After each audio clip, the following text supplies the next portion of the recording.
Hi guys, তো আজকে কিন্তু বানাবো একটা হেলদি ড্রিঙ্ক পাউডার, যেটা দেখো ভিডিওটা শেষ অবধি দেখবা, ভালো লাগলে অবশ্যই শেয়ার করবা। তো এটা খেলে কিন্তু ঘোড়ার মধ্যে ওরা একদম ঘোড়া, বুঝতে পারছো, ঘোড়া। তো ভিডিওটা দেখার জন্য অনুরোধ রইলো, ভিডিওটা শেষ অবধি দেখবা, কেমন লাগছে তোমাদের কমেন্টে জানাবা। তো প্রথমে একটা করে দেখাই। প্রথমে যেটা নিব সেটা হচ্ছে আমন্ড বাদাম।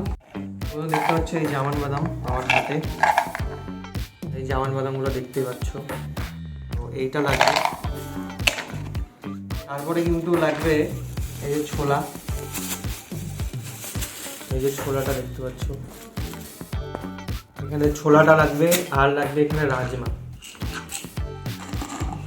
এই যে রাজমাটা আছে, এই রাজমাটা কিন্তু লাগবে। হ্যাঁ, আর লাগবে যেটা হচ্ছে সেটা হচ্ছে এখানে মটর লাগবে। এই যে এর ভিতরে কিন্তু মটর আছে, আমি পরে দেখিয়ে দিব, যখন এটাকে করব তখন আমি দেখিয়ে দিব। এখানে আছে বাদাম, বাদাম চীনা বাদাম যেটা করবো। আর সাইডে দুটো অপশনাল আছে। তো সাইডে দুটো অপশনাল হচ্ছে এই তিল আর এই মগজটা। এখন কিন্তু এগুলোর ভাজার পালা। তো অনেকেই ভাবছো যে কড়াইয়ের মধ্যে বালি কেন, তো বালি দিলে ভাজাগুলো একটু ভুরভুরে করে, মানে ভালো করে ভাজা হয়, সব সমান তাকে ভাজা হয়, যার জন্য এইটা করা। তো আমি রাজমাটা দিয়ে সঙ্গে সঙ্গে একটু নাড়াচাড়া করে রাজমাটা উঠিয়ে দিলাম। তারপর সব ইনগ্রিডিয়েন্টসগুলো একটার পর একটা যাবে।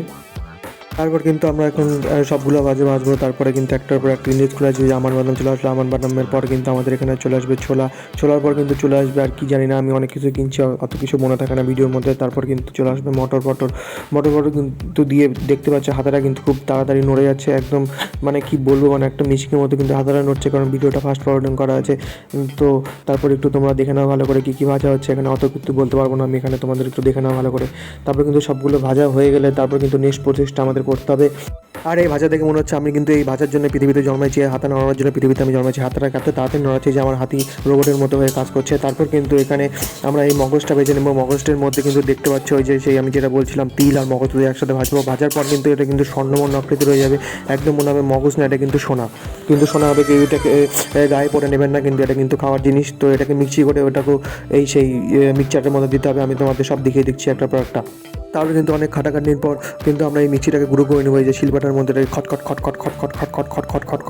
কিন্তু করে এটাকে বাড়ি মেরে এটাকে গুঁড়ো করে নিতে হবে। কেউ উল্টোপাল্টা কমেন্ট করবো না, কিন্তু এটা কিন্তু সত্যিই মিক্সি, অন্য কিছু নয়। তো মিক্সিটা আমাদের এখানে শিলপাটা একটু মিক্সিটা তৈরি করার পর আমরা কিন্তু এটাকে মিক্সচার মেশিনে দেওয়ার পর কিন্তু একদম দারুণ সলিড মাল হয়ে যাবে, একদম দারুণ সলিড হয়ে যাবে। আর মিক্সি করার পর দেখতেই পাচ্ছ মিক্সিটা কিন্তু একদম ফাইনলি পেস্ট হয়ে গেছে, বোঝা যাচ্ছে না যেটা সেই মিক্সি ছিল। তো এটাকে এখন আমরা ইয়ের মধ্যে ঢালবো, আমাদের সেই সাপ্লিমেন্টের মধ্যে। তো এখানে কিন্তু দেখতেই পাচ্ছ সব কিছু ভাজা হয়ে গেল। তো এইটা হচ্ছে মটর, এটা রাজমা, এটা ছোলা, এটা বাদাম, এটা আমন্ড বাদাম। মটরটা অল্প ব্যবহার করা হয়েছে কারণ একটা হজমেরও ব্যাপার থাকে। আর এই ইনগ্রিডিয়েন্টসগুলো কিন্তু যাবে, আর কিছু ইনগ্রিডিয়েন্টস যাবে যেটা আমি পরে বলে দেবো ভিডিওতে। আর এখানে কিন্তু দেখতেই পাচ্ছ ভাজা জিনিসগুলো, এটা কুলোর মধ্যে নিয়ে এটাকে ভালো করে একটু স্ম্যাচ করতে হবে আলতো হাতে, যাতে বিশেষ করে বাদামের যে খোসাটা যাতে চলে যায়।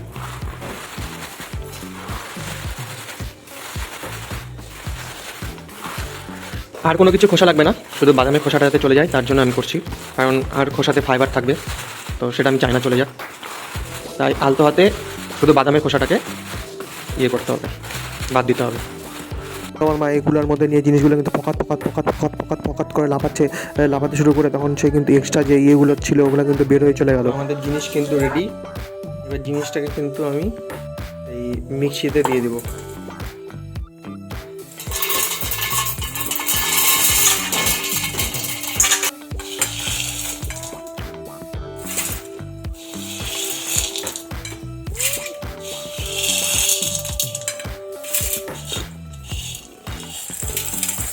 এই দেখে নাও সব কিন্তু মিক্সিতে চলে গেল।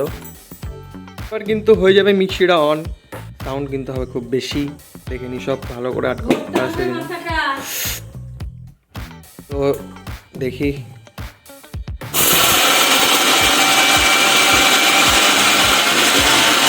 জোরে সাউন্ড হচ্ছে,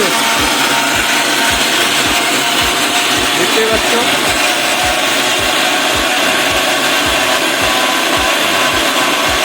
মশলাগুলোর একদম চৌচির হয়ে যাচ্ছে মশলাগুলো। এখান থেকে তোমরা দেখে নাও মশলাগুলো কিন্তু খুব করুণ অবস্থা। আর যে জিনিসটার কথা বলছিলাম সেটা কিন্তু হচ্ছে এই দুধের প্যাকেট।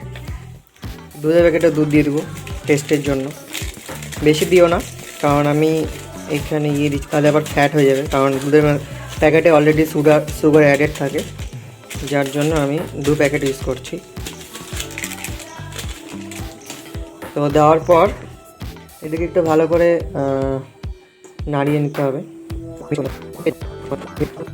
যে সাপ্লিমেন্ট আর এই যে সেই মিক্সে গেল, এটা হচ্ছে